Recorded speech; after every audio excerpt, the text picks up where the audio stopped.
Le Bureau national chinois des statistiques a annoncé vendredi que l'indice des prix à la consommation avait augmenté de 2,8% par rapport à l'année précédente, donc à un rythme le plus rapide depuis le début de 2018. Une ventilation des données indique que le prix des denrées alimentaires, en particulier le prix du porc et des fruits frais, reste le principal moteur de l'IPC, en hausse de 9% par rapport au mois dernier. L'augmentation du prix des fruits et légumes ralentira à mesure que l'offre augmentera. Mais en ce qui concerne le porc, la situation est différente.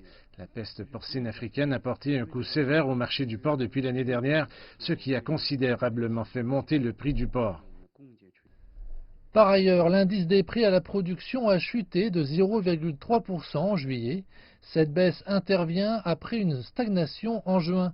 Les analystes ont attribué ce glissement à l'affaiblissement de la demande intérieure et à l'étranger, ainsi qu'aux tensions commerciales avec les États-Unis. Le prix des principaux produits industriels a eu tendance à baisser en juillet.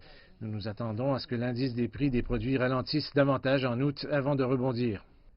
Mais d'autres spécialistes ne sont pas d'accord, évoquant une hausse inattendue des exportations le mois dernier et une croissance vigoureuse des échanges au cours des 7 premiers mois de cette année. Ils s'attendent également à ce que le gouvernement central chinois applique davantage de mesures de stimulation pour soutenir l'économie du pays.